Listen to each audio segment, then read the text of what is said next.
I tested every new IKEA smart home device for 2 weeks straight. Their $10 motion sensor matched a $40 competitor in speed, accuracy, and reliability. Zero disconnects, not one. Their temperature sensors were accurate to within half a degree of sensors costing 4 times as much. So this should be an easy recommendation, right? It's not, because there's one thing IKEA doesn't mention anywhere on the box, on their website, or in the app. And if you don't know about it before you buy, you're going to waste your money. Let me show you exactly what I found. The 2-week reliability test. For 2 weeks, I ran every new IKEA device through daily use. The 3 Kai Platz bulbs, the Meig spray motion sensor, the Timmer Flotte temperature sensor, the Meig bed door sensor, and the Clipbook water leak sensor, all connected to the Dirigera hub running the IKEA Home Smart app. No third-party platforms in this test, just IKEA talking to IKEA. First result, stability. 2 weeks in, 0 devices disconnected, not a single dropout. If you've ever used budget smart home gear, you know how rare that is. You set up a motion sensor, it works for 2 days, then it vanishes from the app and you spend an evening factory resetting it while questioning your life choices. That didn't happen here. Everything stayed paired the entire time. Accuracy, the fridge test. Stability is table stakes.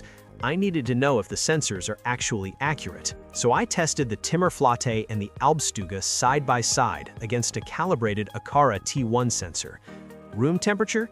Timmer Flotte read 23 degrees Celsius. Albstuga read 23 degrees Celsius. The Aqara read 22.8 degrees Celsius. Close enough to call it a match. But room temperature is the easy test. I wanted to see what happens at extremes, so I put all 3 sensors in my fridge. My partner saw me do it. I offered no explanation. Some things are better left alone. Results? IKEA read 9.5 degrees Celsius. Aqara read 9.5 degrees Celsius. Perfect match. These $10 sensors aren't just good for the price, they're accurate, period. The Aqara sensor costs $25. The Philips Hue equivalent runs $40. Same readings, a quarter of the price. Response time, $10 versus $20. Accuracy is useless if the sensor takes 30 seconds to notice you walked into a room. I placed the IKEA Meig spray motion sensor next to an Aqara P1, which is known for being one of the fastest motion sensors on the market. Same position, same distance from the hub, same test. I walked into the room, lights came on instantly. Both sensors triggered at the same time, consistently across multiple tests. The $10 IKEA sensor kept pace with a sensor that costs twice as much. No lag, no missed triggers. Battery life. The quiet upgrade. Now, after 2 weeks of daily use, every sensor still shows 100% battery. Now, 2 weeks isn't enough to project long-term battery life, but IKEA estimates 2 to 3 years per battery. And here's the upgrade most people miss. These new sensors all use standard rechargeable AAA batteries instead of the expensive coin cells that every other brand uses. A CR2450 coin cell costs $3. A CR123 can run $5 and more. Multiply that across 20 sensors over a few years, and your battery costs exceed the cost of the devices. IKEA's Lotta rechargeable AAAs cost $8 for a 4-pack, and you reuse them for years. That's a significant long-term saving that nobody factors into the price comparison. What actually works in the app?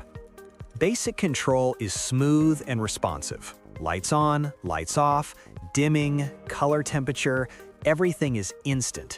The interface is clean and minimal. It doesn't overwhelm you with settings you'll never touch. Scenes work perfectly. I set up a scene that dims the lights to 20% warm white. One tap, every light responds instantly. Works every single time. The app also gives you history graphs for all your sensors. Temperature, humidity, air quality. You can look back over days, weeks, and months to see how readings have changed. It's genuinely useful for spotting trends. Not as deep as Home Assistant or Homey Pro, but more than enough for most people. I also set up one automation I use every single day. My dining room lamp turns on at 6 p.m. automatically. 2 weeks in, it hasn't missed once. Not mostly works, not works when it feels like it, every single day. For about 70% of people, this is genuinely all you need. Lights that respond, scenes that trigger, sensors that report. Simple, reliable, done. But here's the problem. The reason you shouldn't buy these. Yet. Here's what IKEA doesn't tell you. The moment you try to build anything beyond a basic automation, the app hits a wall. Hard. Example, at night, when I get up and walk to the kitchen, I don't want lights blasting at full brightness. That wakes you up completely. What I want is simple. When motion is detected between 10 p.m. and 6 a.m., turn on lights at 20%. During the day, turn on at 70%. Basic time-based brightness. Every other smart home platform can do this. The IKEA app cannot. No time conditions, no combining triggers, no conditional logic. Another one, when I leave home, turn off all lights. But if a window sensor shows a window is still open, send me a notification first. You can see window sensor status in the app. You can turn off lights with a schedule, but you cannot combine them into one automation. There's no geofencing, no presence detection, no when everyone leaves trigger. In mixing IKEA devices with non-IKEA Matter devices in automations, extremely limited. The devices show up in the app, but creating cross-brand automations barely works. This is the reason I'm telling you not to buy these if you think the IKEA app is all you'll ever need, because you will outgrow it fast. The hardware is excellent, the software is a limitation, and if you buy this expecting a complete smart home system out of the box, you will be disappointed. But here's why you should buy them anyway. Because that limitation might be the smartest decision IKEA ever made. These aren't locked devices.